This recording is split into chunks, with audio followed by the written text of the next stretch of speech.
At long last, I am able to say a few words of my own.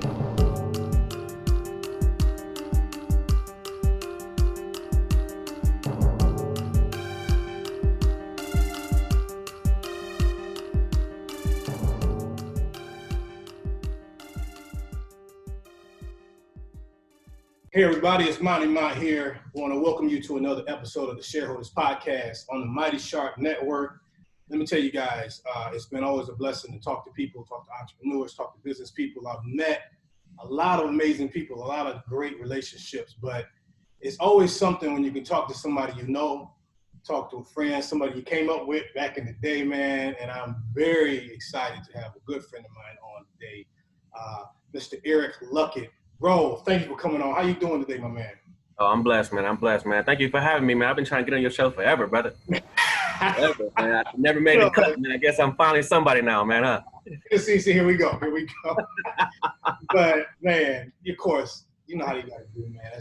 That's fam, man. I mean, we go way back, and it's a blessing to talk to you. First of all, I want to let you guys know now, we got a lot of things to cover. We don't want to hold them up too long, but you're based in Houston. Dallas. I'm sorry, Dallas, right? Dallas, yeah, Texas. Area. Yeah. And you are, and let me tell y'all, see, I got to get up on game. My man is not a barber. He is a grooming expert. They doing lifestyle stuff here, man. So let me ask you the first thing, man. When did you get into this? 'Cause were you a barber when I knew you back in the day? I was cutting hair. I was a hair cutter back then. Okay. Yeah. I wasn't licensed back then. I was still cutting the kitchen in the basement. So yeah, okay, here we go. Yeah, but professionally, I've been licensed about almost 8 years now. Okay. Yeah, when I moved here to Dallas, I went ahead and went to barber school and got my license. I actually started in Lansing, but I was still working full time. So my job put me on nights, and so I had to stop going to barber school to keep my job. You know what I'm saying? So thankfully, when I came here, I was able to transfer most of my credits here. So I did that. And actually in Lansing, I was did a small apprenticeship with Danny for a while too. Yeah, okay.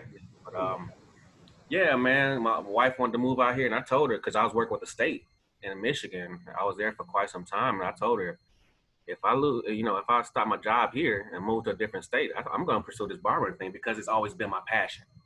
Okay. You know, it's been my passion, but you know, you got a family to raise, you got things to take care of. I couldn't just stop everything then to pursue it. But I said, look here, if I'm dropping everything here, when I get there, I'm gonna chase my dream. You know, so she was cool with it, and it's been full speed ahead since then, brother. See, I want to hit on that real quick. That's amazing that you said that, because in changing your, you know, there's a thing that people believe that your destiny is tied to your geography. And so in changing your location, you immediately said that if I'm going to do that, then I'm going to go all the way in. You know, a lot of people would be like, man, well, let me just try to maintain the same thing I had here and but you just went full steam with like, if we going to do this, then let me just, you know, and you kind of had that mindset of just, where they say, you know, it takes a leap of faith. So to there speak. You go. And man, I guess you could say it's paid off. You know, it definitely has. And I'm gonna tell you, brother, it was kind of scary at first. You know what I'm saying? Because like I said, my wife came here 6 months before I did. So she came while I was staying working, and she got a duplex to live in, and she got a job here. So we were waiting from each other for 6 months, which was difficult. Mm-hmm. But when I got here, you know, she agreed, I'm going to help you with the school. So she helped find me a barber school before I got here. And it just so happened to be ran by Steve Harvey's barber, James Thomas.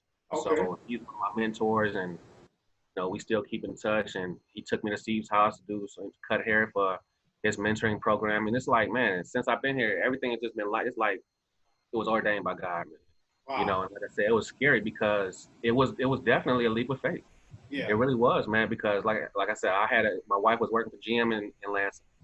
I was working for the state, so we both had pretty good jobs. Yeah. You know, so just to up and just quit, I said, look, if I'm gonna do it, I'm gonna make it worth it. You know, so she stood by me. She held the bills down for a few months. I was able to get my license, and you know, and ever since then, man, It's been amazing, man. I thank God. My only regret is that I didn't move sooner and go after my dreams, man, because, man, so many people are in a position where they have a good job, maybe even a great job, Yeah. but it's not what they love to do, man.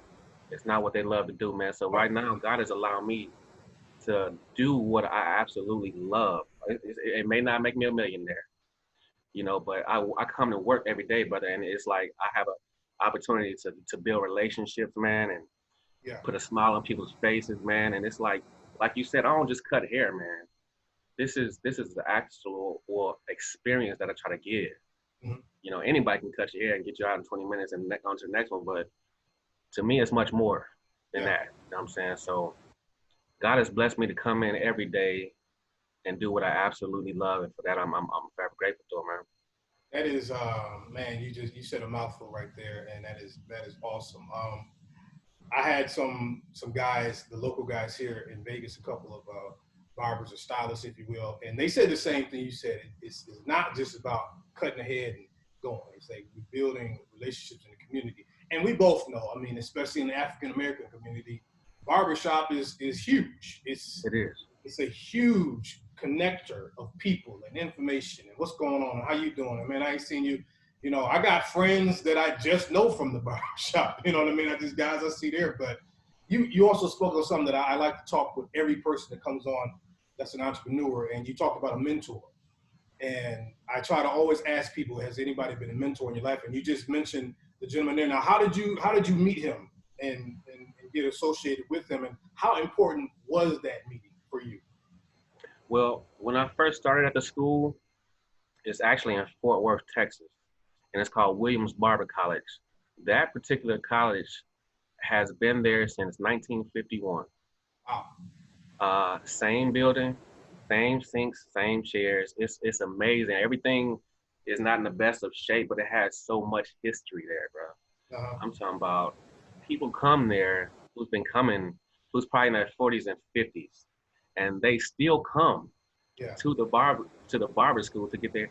And it's like Mr. Williams, when I was there, he was still this is business was passed on from generation to generation. So Mr. Williams, I think at the time was close to 80, but he was still instructing. He was still cutting the hair, still showing us how to do straight razor shave. So maybe a month or so into it, James Thomas came in, and he also went to this barber school. James Thomas did. So he wanted to partner with Mr. Williams, and that's when he came in, probably about a month or so after I started. So just listening to James and taking his advice and instructions for some time, man, he put me on game on a lot. You know what I'm saying? He spoke about the importance of building relationships, with your clients, because that's what we as barbers do, you know. So outside of the techniques as far as cutting, he taught us he taught us the importance of the relationship, the importance of being good role models in this community. You know what I'm saying? Because like you said, the barbershop, man, it's a place that you come and let your hair down. You know what I'm saying? Barbershops in our community, and we can touch on that a little bit later, but it's very important for especially our black males to come and feel important. Many times, man, our black men, we're not appreciated on the job. We're not appreciated by the opposite race. We're not appreciated sometimes not even at home, bro. Yeah. But when you come to the barbershop, man, it's like you're important. Your opinion matters. You know what I'm saying? Yeah. So a lot of times, even if you don't have your haircut, they'll come and just chill and talk, shoot the breeze, and just let your hair down. But as far as James Thomas, man, he's like the man he's amazing, bro.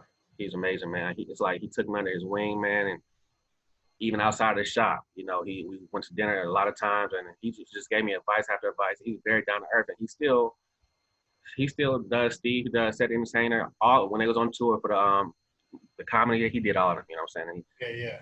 So he's just I mean, I can call him right now, and he has a radio show. He had me on there, but he's just a great mentor, man. He's done it with his actions, not just with his words. He's been in there over 30 years. You know what I'm saying? But now he's giving back to where he's teaching all of these new coming barbers his way and how to do it correctly, how to last in this business, you know? Yeah. That's amazing, man. And I feel like every person that comes on, when I ask them that, they always have, yes, this person helped me. And it just goes to show any young entrepreneurs out there, any young people trying to do it, you're gonna need somebody to pour into you, somebody to help you, you know, in your profession, or if you're a pastor, or if it's a father figure, whatever. Don't be afraid to ask for some help and to seek There you somebody go. out. You know what I mean? Nobody's just self-made out here. So I want to also hit on something, man. You were kind of just talking about it there, especially with young men. And I saw you did a function once, and it really made me smile because you had your shirt, and then your wife, she had the shirt on, and then your boys were there, and everybody was rocking with the shirts. And I love that, man, because it really it showed something that, and you kind of spoke to it about the barber college, to where not necessarily that your boys have to be barbers, but they see you making something. And then now, instead of looking to the streets like a lot of our young men do, and, well, you know, I see the drug dealer guy, I see this, they see you building something, working hard to form kind of like we talk about legacies and generational wealth and things like that, to where whatever they want to do, they've seen somebody do it the right way. So can you kind of speak in terms of being a father and leaving a legacy for your children, and like I said, for whatever paths they might want to go, the importance of that for you? Most definitely, man. You know, I am a father of four boys. Four boys. They're all pretty much grown now, but one thing I've always stressed to my boys is, for one, when you're thinking about choosing a profession for yourself, ask God. Mm-hmm. You know what I'm saying? Ask God. Ask God to provide you with a business, a career that you'll be in love with. You know what I'm saying? Because that's one of the things that I did when I was younger. And of course, first I wanted to play football. That didn't work out. I got hurt in college and everything. So the second thing I wanted to do was cut hair. And I always ask God, you know, put me in a place where I love what I'm doing. It's not stressful, and I can never get fired from it. That was my prayer from God. And like I said, God answered that. You know, so with my boys, I stress to them that, for one, if you go the road of college, that's good. You know what I'm saying? But if you have a career that you don't necessarily need college for, that's fine also. Like, I still went to college. I didn't need it for cutting hair, but I still went. But I just encourage them to pursue education as far as you can. But as far as your business, you know, whatever you want to do, and they're still trying to find out, they're still trying to feel themselves. I said, put yourself into it wholeheartedly. You're young, you know what I'm saying? So pour yourself into it and learn as much as you can. Don't ever get to a point to where you feel like you've made it, you have enough information, because that's just not you. My sons has watched me over the years, stay up to 2, 3, 4, 5 o'clock in the morning watching haircut videos. Stuff that I probably already know, but it's always this one thing that you may not have caught the first time. And so they asked me, man, they asked, Dad, like, what? You got your shop, man, and you got a nice clientele, man. You got a nice little following online. Why do you still watch these videos and still read your books from barber school? I said, man, look here, this stuff can pass me up, brother. I have to stay on top of it. I have to stay on top of it. And one thing that my clientele love about me is that they see my passion. You know what I'm saying? So that when they ask me questions, what is this and what is this, I'm able to tell them. You know, and when they see my haircuts and they look at the detail of my cuts, they can see that there's a difference between me and maybe the next guy down the street. You know what I'm saying? Because I don't want you walking out of my shop looking crazy, because now you're a representation of myself. So I'm like, I have to continue to stay on top of it. First of all, I love it. You know what I'm saying? I love learning. I love learning what I love, you know, what I do. So I'm on the videos and not realizing it's 3 or 4 o'clock in the morning. But now my sons are there. They're like, Dad, you know, we respect you. We respect you because you're really into this. And it's not like it's just about a haircut, man. You're changing people's lives. Like you said earlier, you know, if it's not the haircut, it's the conversations. If it's not the conversations, it's a relationship to build. If it's not that, my barber came to my son's graduation. You know what I'm saying? all of that ties into what God has allowed me to do for my career. Yeah. And so I tell my sons, man, pour yourself into it. Always keep learning. Always keep learning. You know, whatever career path you choose, dive yourself into it. You know what I'm saying? Because God has given you abilities, and you don't want to take it for granted. You know what I'm saying? You don't want to take it for granted what God has given you. So whatever skills God has given you, use it to the best of your ability.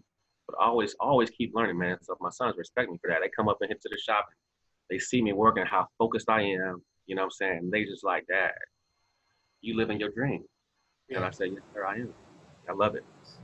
Man, that is powerful, man. And I love that. You know, I guess I never thought about that. You know, you think about, you know, Kobe watching tape and things like that, but barbers gotta watch tape too, man. Y'all got that makes sense. And I love that your kids can see you doing that. So, man, and I know you know you're taking a break now, so I don't want to hold you up much longer, man. But I do want to try and transition and talk about the times we're living in right now and how it's affected. You know, everybody I know has been touched. I mean, COVID is around the world and things like that. And for barbers and for stylists and for people that, you know, I've seen women and waiting for their nail salon place to open back up and all of that. How have you had to adjust and how have you had to make kind of some changes? And I know different states got different laws and all that, but as an owner, business owner, and with your clientele, what adjustments have you had to make in these times with the pandemic? Well, for starters, we were off here in Texas for almost 2 months. Yeah. So we had to shut the shop down. I was at home every day, not being able to work. You know, that was hard. That was difficult. You go from working 5-6 days a week to not being able to even come into the shop, or we would be fine. You know, so that was very difficult, man, because like I said, this is my passion. You know, this is what I absolutely love to do. Yeah. So once we were open back up, we had so many guidelines and regulations that we have to follow now. What we can do, what we can't do. Say, for instance, we had to get rid of our seating section. All of our chairs, or people came and wait, we had to put them, actually we brought them back here to the shampoo section because we can't have people sitting and waiting anymore. Yeah. Between every cut, we have to completely wipe and spray our whole station down. Whereas before, we, you know, clean our clippers, you know, maybe clean our mirror down or something like that. Right. Now we have to wipe the whole station down. We have to wipe the doorknobs down. If one of our clients go to the bathroom, we have to come back here and wipe the doorknobs off and spray it down and everything like that. So they're very meticulous about what we have to do now. Also, we have to wear masks. We have to wear masks, and we're not forced to wear gloves, but, you know, we still do that sometimes. The clients have to wear masks. So the whole atmosphere is completely changed, man. We can only have one person in the shop per barber. So say if a father and son come in, the father have to wait in the car until the son is done and vice versa. So to tell you the truth, man, it's hard because like I stated before, the barbershop, man, it's a place to come fellowship. You know what I'm saying? So to see it from where it's full and everybody's watching TV, watching the game and cracking jokes and telling, you know, how the family's doing and everything like that. And now the shop is so quiet, man, because of the rules and regulations. You know what I'm saying? Because we can't have extra people up in here. We can't serve drinks anymore. We can't give water out no more. We can't. There's so many things we can't do right now. So honestly, man, it's like it doesn't have that barbershop feel anymore. Yeah. You know what I'm saying? And I'm praying to God that this whole ordeal is over soon, man, because a barbershop actually is needed in the community, brother. It's needed, man. Like I said, some men just come here just for the stress relief. Yes. You know what I'm saying? People come to the barbershops for information. You know, if you're new to the city and you don't know a good doctor or you don't know a good physician or a good dentist, whatever information you need, you can find it at the barbershop. Yeah. You know what I'm saying? And that's how you build relationships. That's how you build friendships. And, you know, you have, you know, people who come for generations, son, dad, granddad. Everybody's come to this one shop, you know what I'm saying? It's like, man, since this whole thing is going on, it's like it's been taken away from us. And I appreciate it because we have to take precautions, you know, but at the same time, it doesn't have that barbershop feel, man. So I can't wait to get back. I can't wait to get back to where we were before, man, because many of the things that I love about this environment, this atmosphere, has been taken away from us. You know what I'm saying? So I'm still doing what I love to do, but a lot of barbers and a lot of barber shops have been affected by this thing, man. Yeah. So many businesses are closing down. A lot of barber shops, a lot of barbers. We even had one who, because of the COVID, his clientele dropped off. You know what I'm saying? So he had to stop cutting. Now he's, had to go get a job and everything like that. But it's affected us in so many ways, man. And it's like, I miss it. I miss the whole atmosphere, man. And I'm still thankful and grateful for what we do have. But the camaraderie, man, and just the fellowship that we had all of this time, man, I can't wait to get back to it, man, because this COVID has definitely affected us, man. Yeah, it's funny. You look back like at where you were, what you were doing last year, and nobody knew this was coming. So stuff we took for granted, like you said, I used to come in the barbershop. I was Stephen and them talking about, we arguing about that stuff. And so, like the last time I went, it was different. Like it's the same thing. You got to wait outside one by one. At mine, they got this little glass up in between, and it don't have that same feel. And Right. I miss that as well. And so we, doing what we can and trying to get through this and be smart and be safe. But man, my last thing, man, before I let you go, and I just want to say again, real quick, we're talking with Mr. Erick Luckett, man, good friend of mine, and he is an entrepreneur, a husband, a father, a great guy. But I want to ask you then, kind of moving forward with what you do, are you looking toward kind of branching out in anything else in terms of, not just cutting hair, but maybe do you have any more aspirational goals, like maybe doing YouTube videos or doing a college? I don't know, anything else that you kind of haven't done that you want to do? Mm-hmm. Yeah, most definitely. For one, I'd like to get into the real estate business. Okay, yeah. Acquiring homes and that sort of thing. Because one thing this whole COVID shelter in place thing has taught me is that you definitely need more than one stream of income. That has opened my eyes like crazy. The little $1,000 cushion for emergencies, I found out that wasn't enough. Yeah. So right now, my wife and we're praying about other business ideas to get into in case this happens again. We'll be prepared. Yeah. I've always had an interest in getting into real estate, but now we're gonna go ahead and make that happen. My wife, she does, Shamandra, she does her interior decorating, and she also does treats for parties, birthdays, weddings, and that sort of thing. So she has a business on the side too, but we're trying to get at least 2 or 3 more things that are bringing in steady income for us, not just for the money, but something also that we enjoy doing. Yes. One of my goals as far as in the business is to continue to cut, but to establish another organization where we can have a partnership with men who was maybe recently released from being incarcerated. Mm-hmm. The barber industry is one of the businesses that a lot of people who've been locked up get into because it's not hard to get a license. So I'm thinking about starting some kind of organization where we can help those gentlemen and do whatever we can to push them in the right direction so they won't be tempted to go out in the streets and do something and land them right back where they are. Right. I have decided to help young gentlemen who are getting released. And I plan on in the future opening, multiple barbershops to continue to keep that dream going, man. But yeah, we have several things lined up that we're, believing God for, man. But the thing about God, man, is He always surprises you, man. He'll take you somewhere you ain't even expect. So I'll probably be doing something and that has absolutely nothing to do with barbering and real estate. So whatever He has for me, man, I'm open to it, man. Most definitely. Man, thank you so much for the time, man. I know you're busy and you're doing things. Real quick, anybody that be in the Dallas area or just want to maybe young barbers, if they want to hook up with you, kind of give where people can find you, your plugs, your social media, whatever, just let them know. Yes, sir. Facebook is just my name, Erick Luckett, Luckett. On Instagram, I'm Luck the Barber. That's Luckttha, Barber. We have 2 locations. I'm at the DODA location, which is about 10 minutes from Dallas, and we also have a location in Dallas. It's called the Jones Experience. They're located off 67 in Wheeling in Dallas, and I'm here in DeSoto, 1495 Northampton.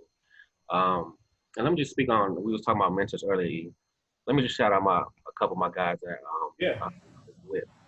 Because without them, and of course without God, but without them, bro, I wouldn't be here where I am today.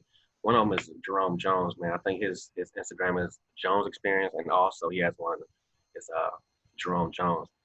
Man, let me tell you, this brother has been in the business for quite some time, maybe almost 20 years, I think. But when I say that this brother has took me under his wing, you know, I worked at the previous barbershop in Cedar Hill before I hooked up with the Jones Experience. But this guy, it's like, man, I can call his brother 24 hours a day, 7 days a week. And if I have a question or any idea, he'll sit me down, talk to me, give me his advice, man. I love this brother. Like I said, his name is Jerome Jones, man, but he's been there for me, man. We're in business together. The other guy is Erick Luckett and Vicky Luckett. They're also our business partners, man, and they're at the Jones Experience as well and with Covenant Homes. But God definitely sends people your way that he knows that you need. You know what I'm saying? I had absolutely no idea what God had in store for me when I, you know, changed jobs, because I was doing great where I was in Cedar Hill. Yeah. That was another leap of faith that I felt that I had to take in order to get to the next level in my business. You know, so I took the risk of giving up my clientele, losing money, having to start all over. But by the grace of God, when I did move, I would say about 85, 90% of my clientele followed me to the Jones Experience. Oh, wow. And that's a testimony in itself. But when you move and then tell them I'm increasing my prices, a lot of people don't want to hear that. Right. But God made a way, man, for people to not only be willing, but to understand. Because they saw my passion, they saw my love, and they encouraged me, man. They encouraged me, man, look, you actually need to be charging a lot more than what you're charging. And that's one thing Jerome inspired me to do is, man, start charging what you're worth. You know what I'm saying? You put in many hours, many weeks, many years to perfect your craft. I don't just cut hair, man, but I do straight razor shave, we do facials, we do hot towels, everything. I mean, if you can think about it, we do it. You know what I'm saying? So he got me to a place of where I believe in myself. I believe in my worth. You know what I'm saying? He's actually calling me right now, but God is lining me up with some great people, man. So I just wanted to give him a shout out. But we have a great team here. Again, man, we're the Jones Experience. We're here in Dallas, and we're also here in DeSoto, Texas. Look us up. We'd love to have you, man. Man, thank you so much for coming on. I do want to say I respect that straight razor, bro. Somebody called me one. They was like, you can do it yourself, man. Man, I touched my face. It was a bloodbath. I said, nope. I said, I ain't qualified for this. But I appreciate you, bro. This was enlightening, and I hope it blessed somebody. And you said something at the beginning. You said, you know what? I love what I do. And not necessarily that you got to have $50 million, but to me, that is wealth. Yes. You're loving what you do. And like you said, it's making room for you. People are recognizing it. They're trying to, you know, pay you what you're worth at the same time. And that, to me, that's a rich man right there. So thank you for your time, bro. Look to see you again, man. I mean, come out. If y'all come through sometime, let me know. I'm going to make sure, you know what I'm saying, get y'all something good to eat, whatever. Yes, sir. I ain't too big on Dallas. You know, I got bad blood with the Cowboys. But whatever. If I come through, we'll talk to you, man. Hey, man, the 49ers, man. You know. I like the 49ers over. I hate the Cowboys, but I got to listen. Yeah. Hey, man, y'all be blessed. This has been a production of the Mighty Sharp Network. Executive producer is Monty Mont. Watch the corners and always stay sharp.